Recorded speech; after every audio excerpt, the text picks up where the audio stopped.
Thank you all for coming. A lot of familiar faces. You know, we're trying to get our message, Cronum's message, out to the community about the importance of the Board of Education and voting in the Board of Education, because last year we actually had less than 9% of the community voted, and the year before that it was less than 10%. So obviously we were hoping for more of an attendance, but we're still going to videotape it because it will be going online. So the four big discussion, the four big areas we wanted to discuss: budget, roles and rules of the Board of Education, the Board of Education and the superintendent, and the election and electioneering and all that goes on. We want to talk about. We're so lucky to have these four former trustees: Jonathan Butler, Lisa Katz, Steve Ella, and John Pinto, who are nice enough to give up their evening to come here and to put up with my notes.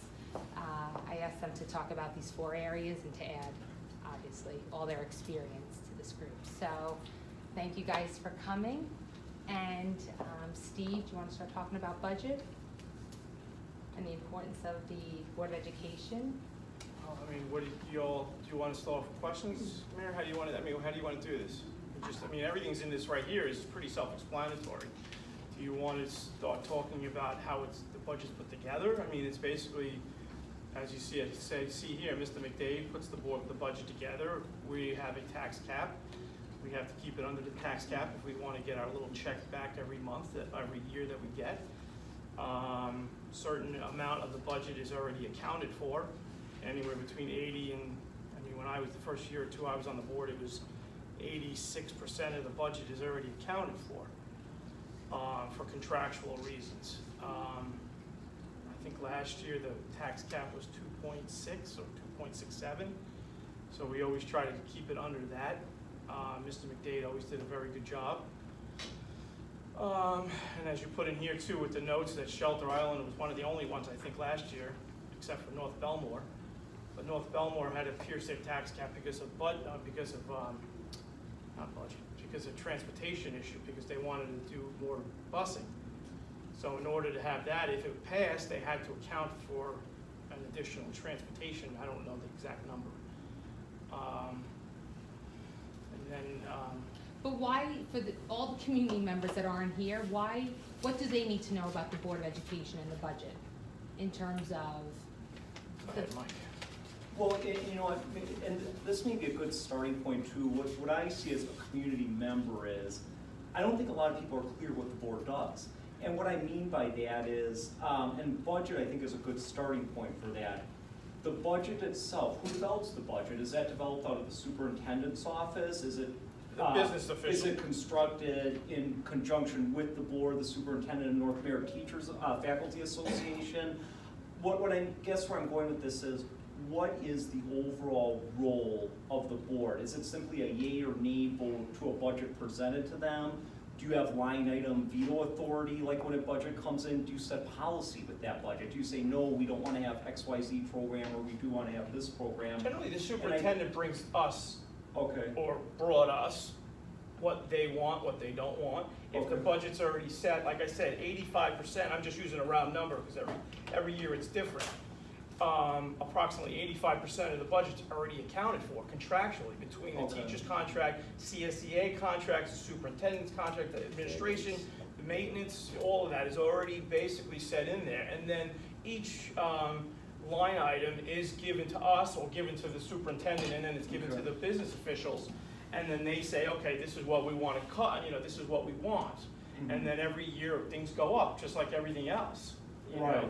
Cost of fuel, that was one of the big things a couple of years ago, with the cost of oil. Why do we have so much money for oil? Now we have oil and gas because now there's dual fuel. So there's so many different factors in that respect. Okay. But there's not much room to play with. It depends on how much the tax cap is, how much the tax levy. There's a lot of factors involved in that. So it's not. But does the school board add and subtract? Pretty much. North Merrick has a late budget committee. Yes. And those community members who show. And Mike has been there. He's come. Okay, there were some years ago when you had 30, 40 community members. There were years when you had, I remember 20, 25 years ago, when you had 50 community members. And the staff, the teachers, the faculty, they come in, they're allowed to participate. And then past few years, when we have 5 members, 10 members, and the board, and I'm sure the new board, because the old board, we always listened to what the community said. And so they always helped craft the budget. There was one year, I remember years ago, where a number of parents wanted more hands-on science material. And that was, and the board said, okay, you're right, and they found the money to add on some more science material. Then there was one year that some parents wanted busing, and the board said, busing, that's $500,000 to $1 million you're gonna add on to it. So the board, past board, and I'm assuming present board, no different. When you have a lay budget committee, the community members are listened to. And this year, when they have a lay budget committee, I'm quite sure that the school board members will hear what the community says. And unlike what we all grew up through, is that the opportunity for you as a member to look at the line item on each part of that budget, where you go to some other school boards, and all you get is a synopsis of, well, here's our budget. 10,000. That's it, and it's maybe about 20 bullet points. Here, you can go through our budget, look at line for line, see where the money's being sent, what we spent the year prior. And And actually how- more than 1 year, because McDade always does 3 or 4 years, Right. and he shows where it's going, where it's not going. So you can And see that's a how I got trend. involved first, Mike. I started going to the budget committees. Okay. And But that's, unfortunately, as years went on, you know, some people, less people, for whatever, just don't attend. No, And then that's, but Well, there look, are, I'm to answer sorry. your question too, there are line items that we could look at and say, you know what, no, like, for example, the district used to do, an after-school for the kids that would score 1s and 2s on the state test, and because our opt-outs were so high, I think it was Neil at one time said, you know, no, I think we should remove this and put this for something else, and we ended up not doing that anymore, where we weren't test prepping the kids to take the state exams. Okay. So that happened in my second year on the board. And then also a parent asked us about field trips, and that's what we right, have, that was the one thing that I remember, the field trips. day and a half field trip. So, you know, the board can say, listen, can and you I find think the we money? pay for the weekly reader or something, I don't Oh, know we if the pay new for the board does weekly. it, but the parents were complaining one budget meeting that they had to pay for the weekly reader, and the board found it in the budget, found the money, and Yeah. I don't think committee members pay for that anymore. Am I Well, correct? Yes. How many times did the maintenance department come to us for a scissor platform? You know, and it was just things that they put in that they would have liked to have. But I think like the bus, I'll use that as a good example, because I think it was tested in South Merrick too, that they looked at adding busing, and it was some huge amount of that. Can any board member, like Lisa, if you all of a sudden said, I want busing added into the budget for next year, can like one board member do that? Is that No, coming, work as a is that unit. request coming out of the superintendent's business office to do Well, you that? could look into anything and Yeah. see if there's money. Yeah, and Most you of the probably- time, there's no money, that's the issue. And But you probably ultimately, have it'll to have come a down to vote. the community And I vote, think right? Belmore, Both Belmore. North Belmore put the busing on, and people said it's too much money. Busing was a lot of money. Yeah. But anyway, so the community members helped craft the budget with the school board. But sometimes it's hard to convince community members that they do have a say and that they are listened to. Well, I mean, at the end of the day, a school board trustee is the same as you. They're a taxpayer. They have no powers. They're just there to act as liaison and to, you know, work in your best interest as a taxpayer. And obviously our own best interest because we're taxpayers too. But the budget will never go before the voters though if you veto it, right, as a board? I've never No, seen one. Or is before. or is that, I'm asking, I don't No, know. we have to put You forward have the to put budget. forward your budget. Even if it breaks the property tax cap? Well, that Well, you have that's to the vote on. consensus Yeah. of the board, if they wanna bust the tax cap. Okay. Some members might vote no. Right. Right. So They what would, you know. would happen, like, and because I always Have see to that be- as a Well, then it has to be mutual- 4-3, it has to be a majority, Okay, or whatever the number is. but then is it kicked back to, Well, if it's 4-3 and they wanna put, the board wants to put forth a budget that goes above the tax cap, they can do that. And then it goes out to the vote, to the community. okay, And then they have to get 60% or 60 plus 1, I don't know if it's, or 50 plus, I don't know, it's 60%, I don't know if it's 60 plus 1 or whatever. 60% plus one Plus vote. 1. okay, thank you, I understand that. You gotta approve the budget, then it goes before vote, but if you never approve the budget, it never goes out for vote, as a board. Well, I think they have to, we You have have to, to. I we have think to the put a state budget should, out, yeah, we have to put a budget out. So it's a matter of Okay. negotiating it again within the 7 people. And is that 60% just the people that go to that meeting, or is that? No, that's your the budget vote. Yearly budget vote. Right, yeah. So on the, whatever it is, the second week of May, they have the budget vote, and they have the trustee budget, the trustee vote. If they go above the tax cap, they have to get 60% plus one. Okay. If they don't, then they just have to get a simple majority, which is 50. So if only Okay. 100 Makes people sense. vote, you need 61 voters, 60% plus one voter. And you And then that generally pierces don't the want cap to if pierce you were the voting cap yes. because then your taxes will go up more than what they would normally go up. So, you know, most school boards are cognizant of that. But if you have to pierce a cap, but we've never pierced a cap. And that's why we get money back every year. I just got back $568, except my wife looked at it in my hand before I even got to the bank. Oh, those wives. I don't know, she just, I'm telling you, I had the check, I said, look, We gotta but get- that's because we were below the tax cap levy. Yeah. But now if it's voted down Wait, is that twice, gonna be, though- is that gonna, you just You go on videotaped our it? Saturday. You're dead But now man. is that- But then the state of New York actually comes in at the point you're in austerity, or no?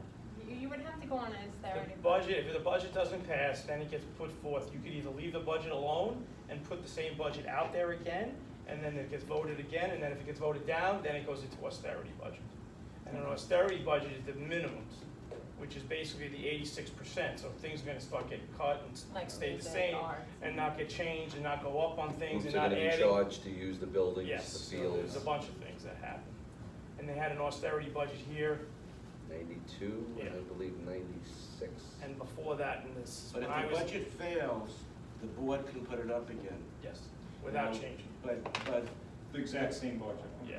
you know, it's up to the board whether they put it up again. Like, I always felt strongly that you don't, if it's voted down, Live with it, you live with it. That's what the community, you don't put it up again. until you know, get the if- result that you want. Yeah, I mean, that's what some districts do. They keep putting it up until they get the result that they want. Wanto did that a couple of years ago, right? Yeah. So, but that's up to the school board. Oh, my wife's gonna kill me now. I'm really, Hopefully, it Does won't. anybody We else can have edit any that. questions? you don't know. She wants to watch this tonight online, and when she, Anyone else have any budget questions?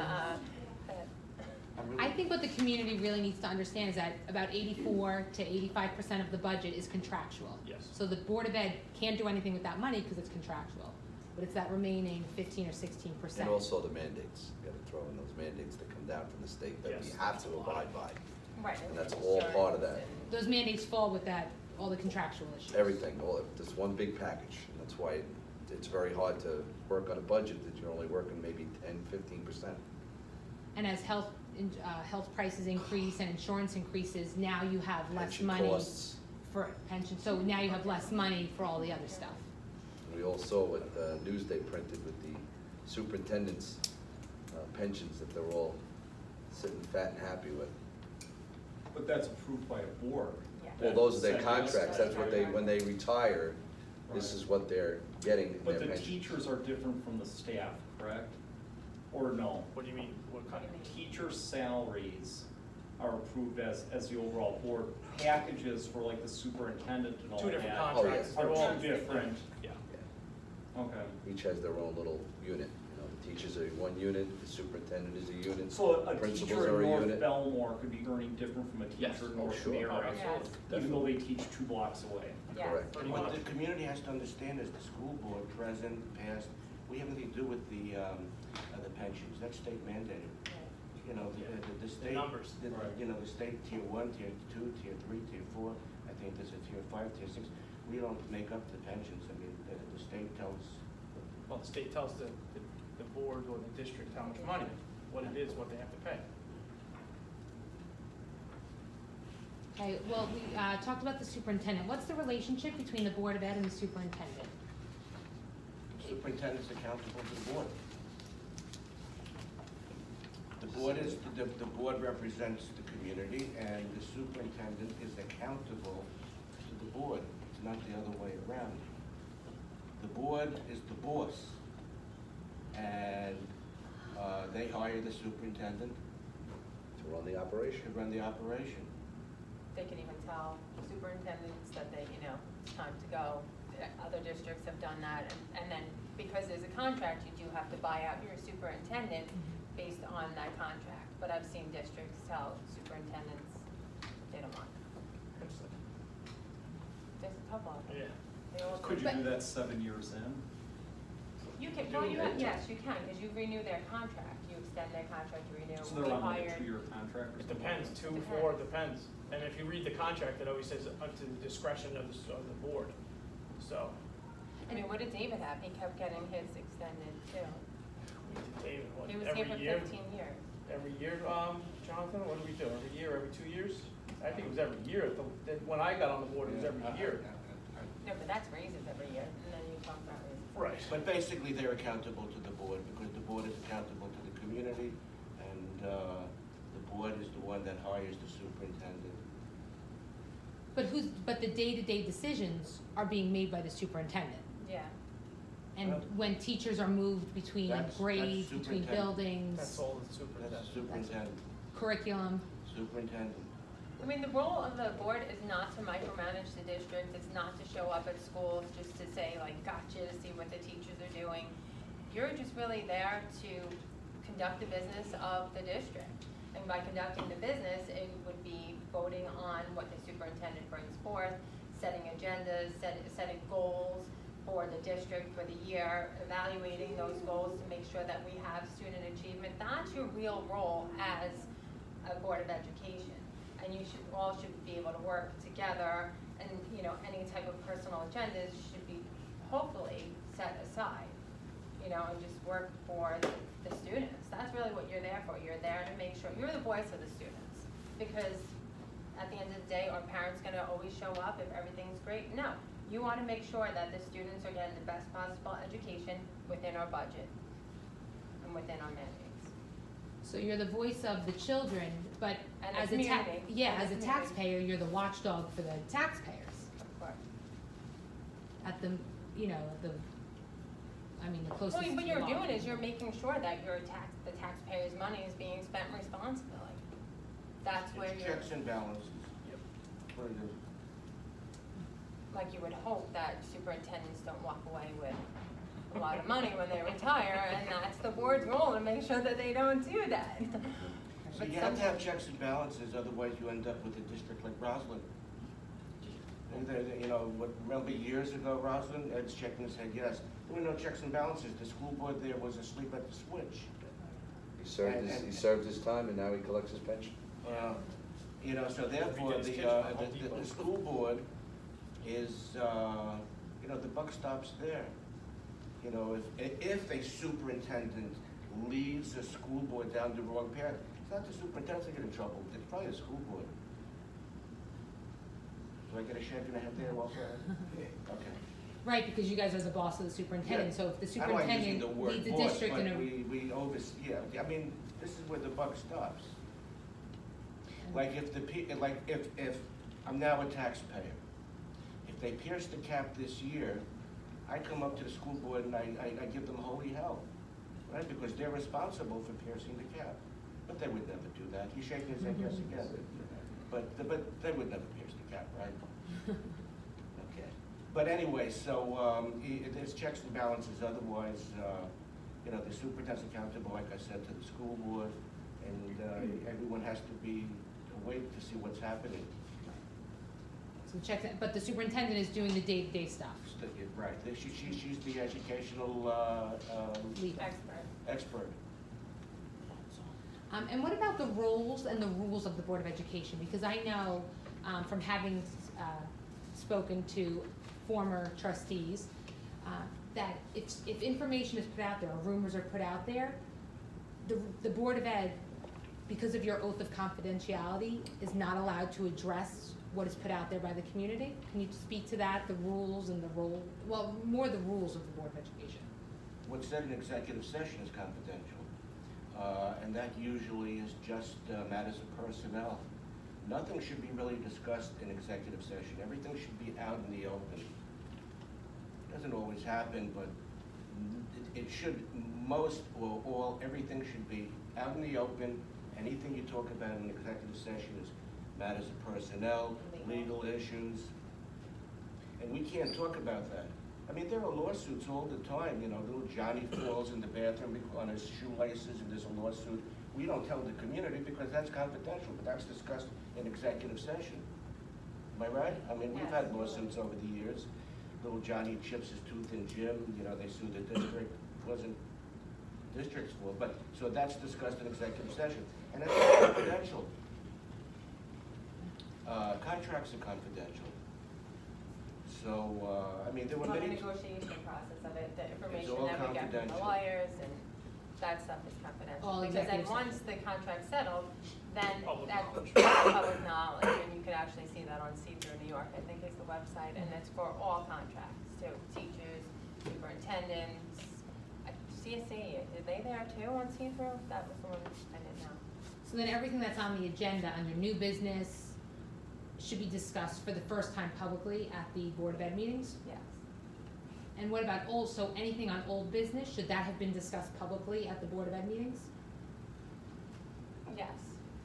Yeah, anything that the public, basically what you're doing as a school board is you're following all open meeting laws and all sunshine laws, and you're to make sure that all district business that isn't confidential is discussed in the community out in a meeting. It would be a Board of Education meeting, and you would have the agenda, and it basically like all those agenda items that they pass, the resolutions, are set by, like, let's say, for example, Old Mill Road, they go over to, every year, they go on a boat trip. So do we discuss it?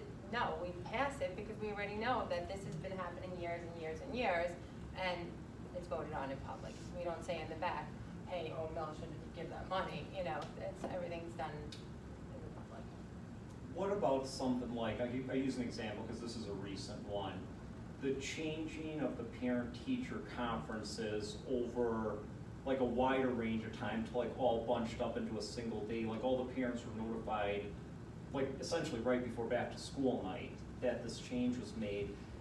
Is that stuff that's considered confidential until it's enacted? Or should that be open for community discussion and its impact on parents? Well, it all I guess what I'm depends. asking is there a requirement to even discuss that with the community? Well, it depends. If it's contractual, then that has to be discussed in executive session. But if, like, I don't know what caused the change, so I really can't comment on it, other than, like, if there was something contractual, then that would be discussed in executive session. Like, if they were making a change to the contract, let's say there was an amendment in the contract, that would be discussed in executive session. Right, but I guess my question is, since it affects the parents that have to come to the conferences, would that have to be open for public discussion, or would it not have to be open since it would just be contractual, what days are set aside for conferences, for Well, I was at the example? meeting that it was voted on, and I think the lawyer said that they could give a fair bone. I'm not sure. I heard the lawyer say two different things, so I'm not 100% what could be discussed about that, and I didn't vote on it, so I don't know. Really, and I can't, it's not fair to comment on something that I don't know any background to. Okay, fair enough. Yeah, I'm not familiar with that issue. I was more curious, like, and that's just a single issue, I was more curious about anything that affects the students. Does that have to be brought before a community first, or can that just fall under like something that's, say, contractual? Okay, I'm trying to think of another example. I got a good one. Superintendent's allowed to close the schools on her own authority, say during like a snow day or something like that. Is that something that's within the contract? Is that something that's open to community members? That's Or, usually done. like, I guess what That's what, sunset. and it's more just a That's question. Superintendent. That's health and safety. I mean, Okay. So that's the discretion of the superintendent. Okay, so everyone's its own little issue. Yep. Okay. But the superintendent makes the recommendation, but the board has the final decision on that, right? On what? On, let's say, there's a foot of snow outside. No, generally, the superintendent Makes that decision. makes that decision. They get together with the other The components. other components, there's a whole. Especially with the high school, Yeah. they discuss it all, and then they realize, okay, this is shut down. And it's mostly like all Long Island, it makes the call together, like you see district Only after the city district is, I after think, is the only district, ones and- that go to school. And then, The superintendents don't call the board members and say, hey, can I close the schools? No, they close the schools because it's health They and let us safety know when they're issues, closing and they the just schools. give us a heads up, that's it. Okay. We have no That's decision what- making on that. If you think about it, she's the CEO. Right. Right. We're the trustees. Well, she We're gets paid the big depending, yeah. bucks. She's gonna make the Yeah. decision, that's what we hired her for. You're right. And if it comes to the point where we don't like the decision she's making, then you separate, but, you know, that's what you hire her for, and hopefully that you hire somebody that's gonna do the right thing and keep the board, you know. That was one of the biggest things that we had when I first got on, was communication between the board and the superintendent. There was a disconnect. And then over the years, the connections, and then with David Feller coming in, those connections become greater. And all it was is just, you know, hey, just letting you know what's going on, that's all. Then I'm not hearing it from the guy at the deli, you know, telling me what's going on, you know, a day later, you know. And those are the kinds of things that make a good relationship with the board and the superintendent. And technology certainly helps Oh. with that, because you started in what, the Yeah. early nineties? Yeah. I mean, yeah, make a phone call, and if you didn't have an answering machine, they wouldn't find you for 3 You days. mean they didn't send up smoke screens? No, they didn't. Any other rules with the Board of Education? I know from speaking to Todd Ransom, we discussed this, how he couldn't address rumors, for example. Are there any other pieces of information we should know? Any other facts? Yeah, when you go shopping to Pat's Farm, you're fine. Because you really, I mean, it's confidential what you discuss. You know, parents want to know what about salaries, this, that. You can't talk about it. You know, there was a time, there was a child that brought a weapon to school. Remember that? Oh, yeah. And the parents in North Merrick, they would stop. What's that? You can't talk about that. That's confidential. And you take an oath for confidentiality. And it's very hard, really, when you're a school board member. And these, you know, they know, the new guys will know. When something happens, and a bunch of community members come and ask what's happening, you just can't talk about certain things. And that child that brought the weapon, Gotta protect them. you gotta protect that child, his rights. Would you say that's one of the toughest parts of being a board trustee? Or what do you think is the Yeah, toughest part of being a board That's tough because trustee? people don't understand why you're not divulging information.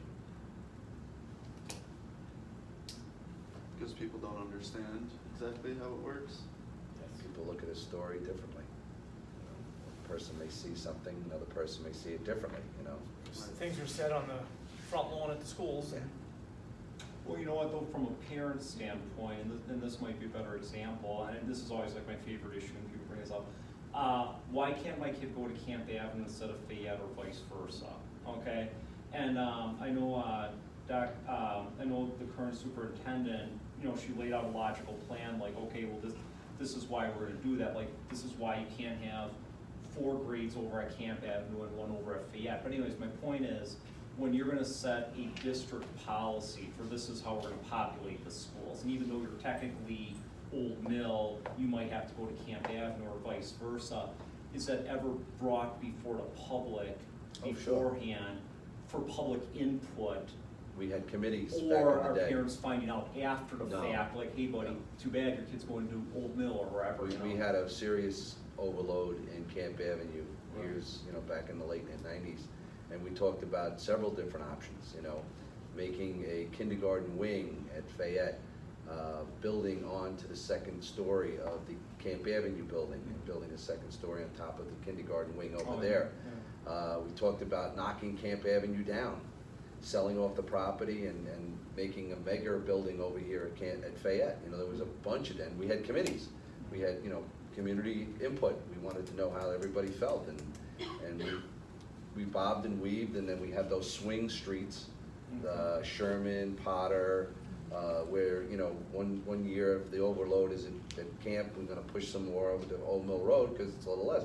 Problem with Fayette is because it's so far outside, Just past the Southern okay, State, and it's yeah. over the southern state, and you got the issue, do you want kids walking from the Old Mill District over the Parkway to Fayette, because we don't have busing? Then if we get busing, well, we're really the 2-mile issue and the cost factor and everything like that. We talked about this building. This became a hot topic issue, where, you know, we were talking about maybe taking the building back from the library and hopefully them joining forces with the guys down in Merrick. They had just built the brand new one on Sunrise Highway, and utilizing this building in a couple of different ways, administration and a kindergarten center, you know. So, you know, that's when the community got involved and we talked about Are it. you guys the ultimate decision, or is that coming from a recommendation from the Well, superintendent? the board is the ultimate decision on that. You know, Okay. we ultimately decided with everybody's input. You know, we had a facilities committee talking about all of these options and how we can, you know, alleviate the problem. Taking the kids in the far west, southwest corner of the district and busing them because they're outside the 2-mile marker and bringing them up to Fayette. When my daughter was going into kindergarten, it was an option for us to put her on the bus and bring her up to Fayette. Some people in my area, in my district, in my street, took on that opportunity. I have a neighbor that their kid goes to Old Mill Road, you know, so but people move to a certain location in our community and they want to go to that school. They want to go to Camp Amity, they want to go to Old Mill Road, or they want to go to Fayette. And you try, and that was probably one of the biggest committee issues, along with this building here. Became a hot topic issue about whether or not we should take it back. And then we just basically, you know, put it out to the community, said, you guys vote. Do you want to make this the permanent site of the North Merrick Library? And it was probably the biggest turnout, voter turnout, and I can't even remember. It's gotta be number one. And the community said, yes, we want to make this the permanent site of the library. So we sold it to them because we owned the building. This was part of the school district. Well, this was the school. But you This know, was a school, but the library was basically, and it's a bad word to use, squatting here for nothing. They weren't paying us anything, so we basically sold it then for $1 and said, here, take it off our hands. And they basically their own entity. but you know what you learn real quick as a school board member, every positive thing you do affects someone negatively. So even though, you know, we were thinking at one time maybe taking this over as a school, but what about the people that want a library in North Merrick? So every positive thing, you're going to have a bunch of negative, many people see it in a negative way. So the point I'm making is, as a school board member, whatever you do is wrong. You never make everybody happy. Ed shook his head yes 4 times. But I think, I don't know if they fully answered your question, so the class size, the superintendent It's kind more of. where the buck stops here, like who ultimately has that authority The to decide superintendent really that. would decide, you know, based And I on think class that's- size, where the new, like, let's say you just moved into the district and 5th grade at Fayette is full, then where would you go from there? And then Okay. they would decide that based on the class size. Okay. And also speak to like the new parent saying like, hey, listen, these are your 2 options. Does the board have the authority to say, we're gonna have an extra class here or an extra class there, or is that solely up to the superintendent in a case like that? And I understand everything can be. Well, she would bring it to our recommendation. If we wanted to go forward, we could do it, right? Yeah, that's kind of what I'm We could do asking, it. so you do have. If there's money in the budget, there's money in You do whatever. have like an override authority on district policy. Sure, I Okay. get it, yeah. Yeah, I mean, I don't know, when I went to Camp Avenue, there was 30 kids in a classroom. Now forget about it. That was. Yeah, that was like World War I era. World War II, Mike. I got bused to Camp Avenue. Anyone else have any questions about roles or rules? All right, so we'll move on to the election and electioneering. And I have to say, this is where a group of us taxpayers became very upset a few years ago when we pulled into Fayette. And, you know, there were lots of people, there was a lot of signs and pointing.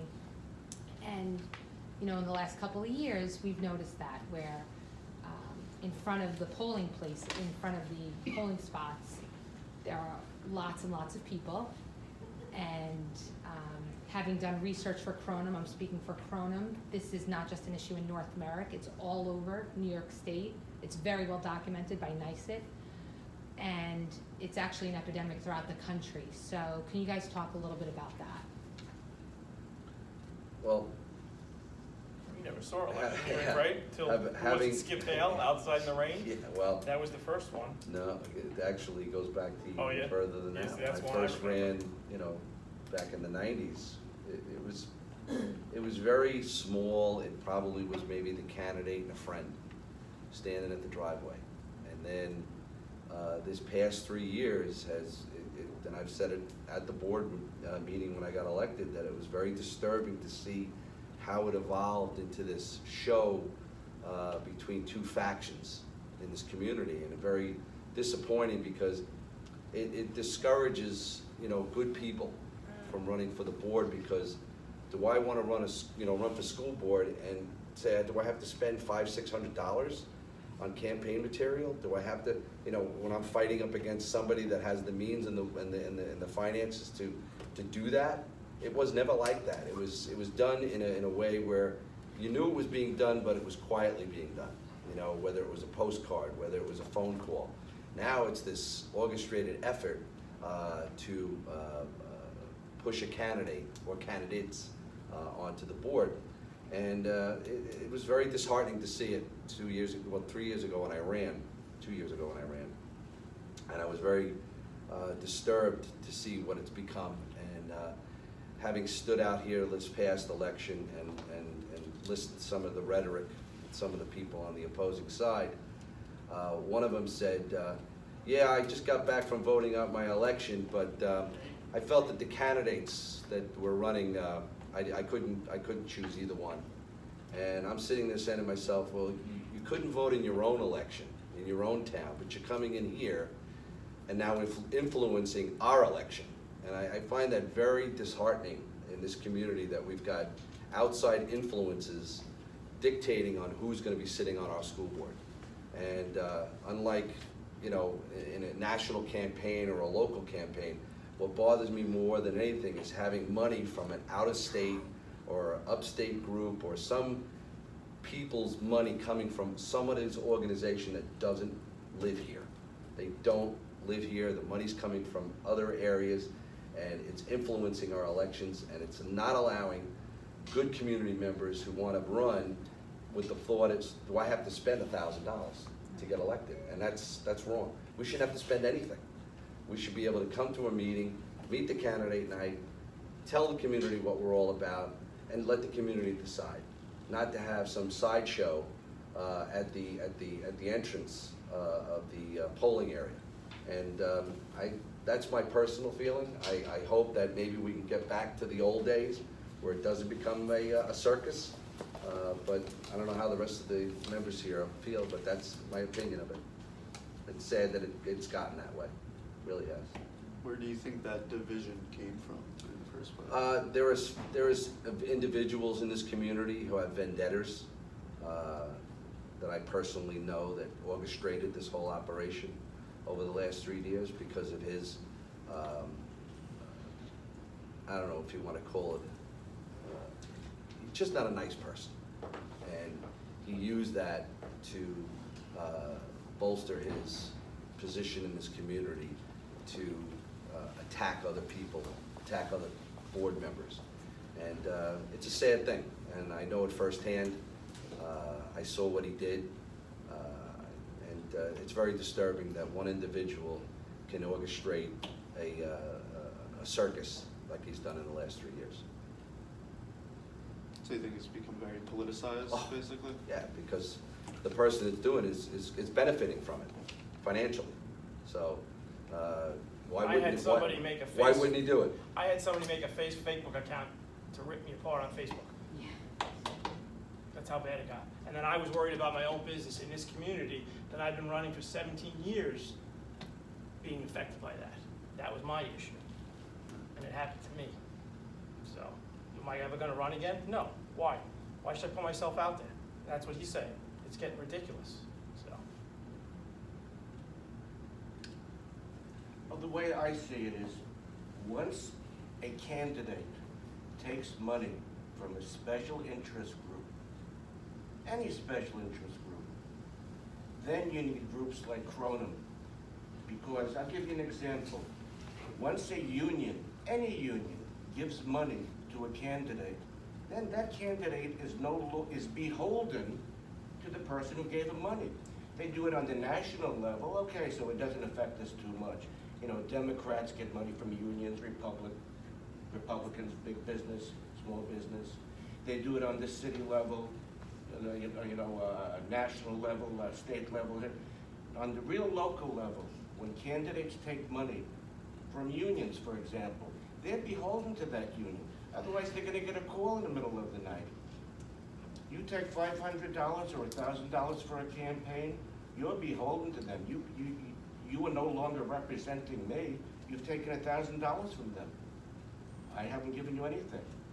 So that's why I'm pleased that Cronin is here, because when school board members take money, are they representing you or are they representing the person they took money from? And I was a New York City teacher for 33 years. UFT never gave money to Bloomberg. So every year I got a 0% increase. Then I retired. Then the UFT gave money to de Blasio. Then he gives them 17% increase because he owed the union. But I was already retired. So the same analogy is with school board members. Once you take money, you're beholden and you're no longer independent. And I think that the current school board, the majority of them have taken money, and I think they will mean well, but they don't know yet that, I don't know if they know yet, that they make the wrong decisions. They're gonna get calls in the middle of the night. We just gave you $1,000. Well, what do you mean So that's why I'm happy Cronin is here, because I believe that an independent organization has to look out for the community and taxpayers. And once you take money, you can't look out for taxpayers. And it's just not this board. I was on the board 21 years. We had members on the board, but only one or two. Now if you foil for information, you'll see the majority of the current school board members have taken money. They're nice people. I mean, Ed's read it before times tonight. I mean, they're nice people. But once you take money, and by the way, teachers are allowed to serve on school boards, and they should. They should. And teachers are allowed to campaign for whoever they want, and they're allowed. But once you put yourself into a position of taking money, it's who are you beholden to? Yes, you raised your hand. No, I was just gonna say, who took money? Well, I foiled for it, and a number of people took money, but we're not here to. I'm just wondering who took money. You said. Well, we wanted to, people you took money. foil for it, then you can call me and tell me who took money. Cronin foiled for it, 5 of the current 7 members right Okay. now, as Took we money? foiled for it. Took money from them? Received money, Received money from them? received money, For signs, for campaigning. well, for signs that were purchased, But- and that's- postcards and that were that's- sent Not out. that's- taking money, that's, if somebody wants to support somebody and get signs, if they do that on their own, that's not giving money to a candidate, that's supporting a candidate, it's not giving them money. I'm not giving you money for their wallet, giving you money for their campaign. You know what I'm talking Did about. Cronin And do it's that? legal, and it's legal, and it's what? No, Did Cronin support candidates with signs? I'm just curious. No, Cronin is being self-funded No, by a no, few but did they taxpayers. support We with have no money to signs? be buying. Did we support signs? I'm No. just curious. Cronin bought its own signs. For candidates, No, for Cronin. or just for Cronin? Okay, Cronin, just and we asking. bought them on sale in August for half the price. Cronin used its own money to buy its own signs. Yeah. Where'd you get It your has sign? never given money, oh, it was signs. Todd and I bought our own signs. There you go. Yeah, and that's a big What did you difference. spend? $500, not my own money, $250, we split it with Todd. And I think with elections in general, I mean, we have the 100-foot law in New York State, and honestly, if you don't wanna see any electioneering, who electioneered first? You said Norbit, right? Is that No, one? this probably goes back to Vinnie Paradise. I mean, it's only really in the school board elections that you see electioneering. Like, I don't see any senators, people standing out for their senators, and I think change has to come from the state. And unfortunately, senators are not gonna stop taking lobbyist money. So, at some point, it really needs to come from, like, the 100-foot mark needs to change.